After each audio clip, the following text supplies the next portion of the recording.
Bonjour. C'est un des effets de la globalisation et des nouvelles technologies de permettre cette simultanéité décalée entre Suzhou, le campus chinois de Schema Business School où je me trouve aujourd'hui, et le comité exécutif à Opio. 12 minutes sur la globalisation et l'impératif de résilience stratégique, c'est peu. Bon, d'abord, c'est mieux que 5 minutes, mais surtout, octroyer plus de 12 minutes à un financier pour parler de la bonne gestion serait sans doute imprudent. Alors, ce que je propose, c'est de discuter brièvement des points de rencontre, des points de convergence entre la globalisation et l'économie de la connaissance.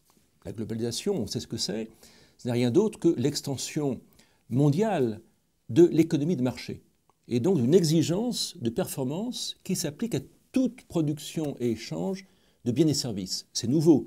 Il y a des domaines qui n'étaient pas dans l'économie de marché il y a 15 ou 20 ans, comme la santé, l'éducation ou la sécurité.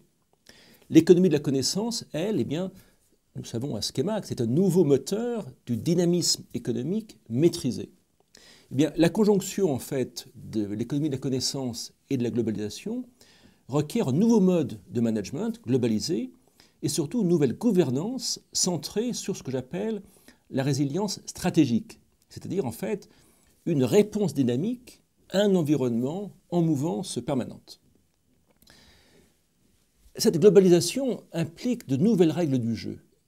Elle les impose pour deux raisons. D'une part, parce que nous avons une émancipation dans les années 50-60 de l'économique par rapport aux politiques. Les acteurs transnationaux ignorent superbement les frontières. Ils pèsent souvent d'ailleurs plus lourd que des acteurs souverains. Et deuxièmement, une émancipation du financier par rapport à l'économique qui, elle, est beaucoup plus récente, qui date en fait des années 80. Ainsi donc, comme le mentionnait Stefan Zweig en 1942, il y a le monde d'hier et le monde d'aujourd'hui. Le monde d'hier, le vieux monde, est un monde en fait où la puissance se traduit par des stocks. En quelque sorte, combien de divisions?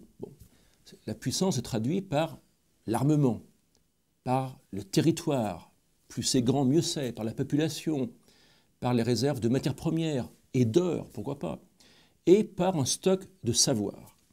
Le nouveau monde, lui, est un monde de flux, non pas combien de divisions, mais combien de relations. C'est le monde de Twitter et de Facebook, où la puissance se traduit par les flux transnationaux de capitaux, de technologies, de commerce et de savoir. Des petits pays comme Taïwan, Singapour ou île Maurice sont des géants commerciaux. Des flux également d'informations, de réseaux, et puis enfin donc d'intelligence économique, ce qu'on appelle donc l'économie de la connaissance. C'est un monde turbulent, c'est un monde risqué. Il y a effectivement une zone rouge et une zone verte. Les risques de la globalisation sont des risques liés à l'effet de résonance, de chambre d'écho de l'économie globale, donc de volatilité, de spéculation, de contamination des crises. Il n'y a pas de sanctuaire. On est toujours exposé à des effets donc, de propagation des crises. Et puis un monde également où l'ouverture économique et financière met en péril la stabilité institutionnelle. Et enfin un monde où il y a une pression pour la maximisation des profits. Les opportunités, c'est qu'à des problèmes globaux, correspond une conscience globale de ces problèmes. C'est un monde où les échanges tirent la richesse. Ce n'est plus le PIB qui tire les commerces, c'est le commerce qui tire le PIB. Et c'est enfin un monde où la puissance, l'influence, le dynamisme est basé sur l'innovation, la recherche et l'information. Il y a donc face à face deux modèles de croissance antagonistes. L'un, le modèle ancien, qui perdure pourtant, qui est un modèle où le PIB est simplement donc l'agrégat d'un volume de production, un modèle que Marx avait dénoncé d'ailleurs de substitution du capital au travail. La productivité en fait augmente et maximisée en limitant l'emploi et en maximisant le capital. C'est un monde également où les marchés émergents sont perçus comme des menaces, comme des concurrents. Finalement, cette économie globalisée est perçu comme un jeu à somme nulle. De l'autre côté, le nouveau modèle est un modèle où la productivité est orientée vers la qualité. avec un impact maîtrisé de la production.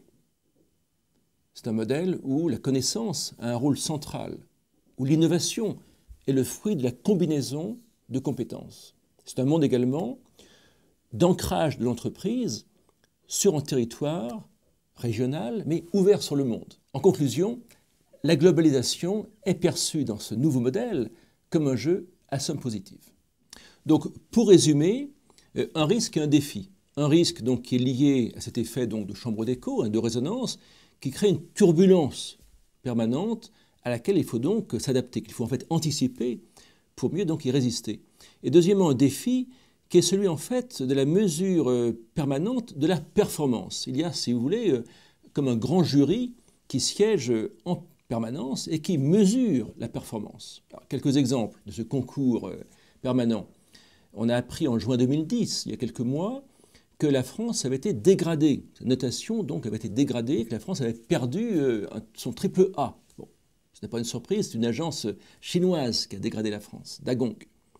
Mais quand je pense par exemple au classement académique de Jiaotong, eh bien, pour 2010, on voit qu'un des fleurons du système académique français, Normal Sup, est classé donc 71e après Purdue University de West Lafayette, que peu d'entre nous pourraient localiser sur une map monde. Troisième exemple, mes anciens collègues de la Banque mondiale classent chaque année l'environnement, disons, des affaires dans un pays. Eh bien, la France, elle, est classée 31e sur 183 pays, après l'Estonie et la Lettonie. Bon, ça requiert une certaine modestie.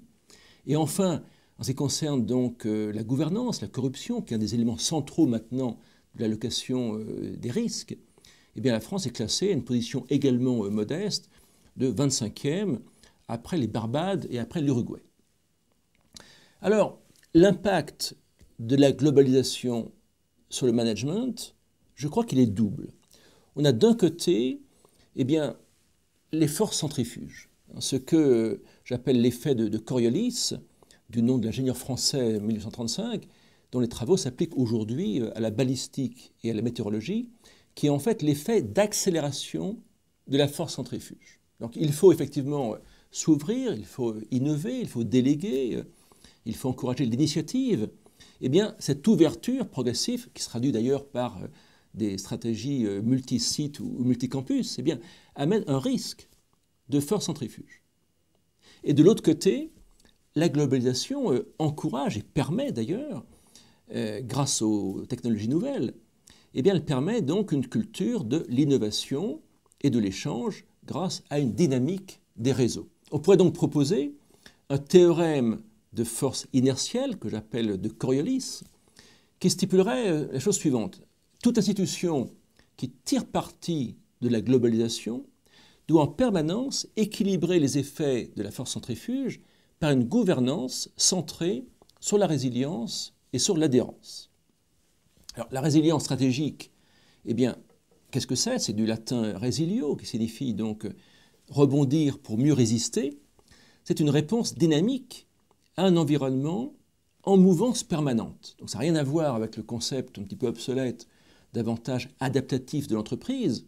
Si on s'adapte, on est toujours en retard. Bon. Et on voit bien que ce schéma aujourd'hui progresse dans un environnement en mouvance permanente.